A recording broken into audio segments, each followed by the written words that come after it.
കോട്ടയം നഗരസഭ പെൻഷൻ തട്ടിപ്പ് കേസിൽ 1 മാസമായിട്ടും പ്രതിയെ കണ്ടെത്താനാകാതെ പോലീസ്. പ്രതിയായ അഖിൽ സി വർഗീസ് ഒളിവിൽ തുടരുകയാണ്. ഇതോടെ നഗരസഭയിലെ ഭരണപക്ഷം പ്രതിപക്ഷത്തിനെതിരെ ആരോപണവുമായി രംഗത്ത് വന്നു. കഴിഞ്ഞ മാസം 7-ാം തീയതിയാണ് നഗരസഭാ സെക്രട്ടറി കോട്ടയം പോലീസ് മേധാവിക്ക് പരാതി നൽകിയത്. 3 കോടിയോളം രൂപ ജീവനക്കാരനായ അഖിൽ സി വർഗീസ് തട്ടിയെടുത്തു എന്നായിരുന്നു പരാതി. എന്നാൽ 1 മാസം പിന്നിട്ടിട്ടും പ്രതിയായ അഖിൽ സി വർഗീസിനെ കണ്ടെത്താൻ പോലീസിന് സാധിച്ചിട്ടില്ല. പ്രതി കേരളം വിട്ടുവെന്നാണ് പോലീസിന്റെ നിഗമനം. അതുകൊണ്ട് തന്നെ ലുക്കൌട്ട് നോട്ടീസും പുറപ്പെടുവിച്ചു. എന്നാൽ ഇതുവരെ പ്രതിയെക്കുറിച്ച് ഒരു തുമ്പും ലഭിച്ചിട്ടില്ല.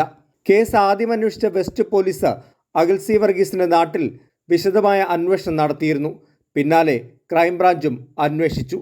ബന്ധുക്കളെയും സുഹൃത്തുക്കളെയും എല്ലാം നിരീക്ഷിച്ചിട്ടും ഇയാളെക്കുറിച്ച് ഒരു വിവരവുമില്ല. ഇതോടെ ആരോപണം നേരിട്ട ഭരണപക്ഷം പ്രതിപക്ഷത്തിന് നേരെ തിരിഞ്ഞു.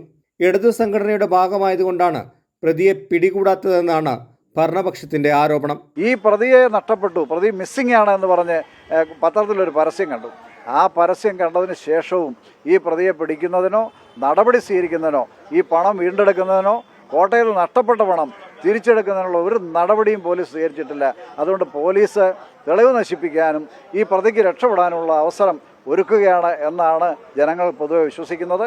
തട്ടിപ്പ് നടത്തിയ പണവുമായി മുങ്ങിയതുകൊണ്ട് പ്രതി ATM ഉപയോഗിക്കുന്നില്ല എന്നാണ് പോലീസിന്റെ വാദം. പ്രതി ഫോൺ ഉപയോഗിക്കാത്തതും ക്രൈംബ്രാഞ്ചിന് തിരിച്ചടിയായിട്ടുണ്ട്. ഇയാൾ രാജ്യം വിടാതിരിക്കാനുള്ള നടപടികൾ അതുകൊണ്ട് തന്നെ പോലീസ് സ്വീകരിച്ചിട്ടുണ്ട്. 24 കോട്ടയം.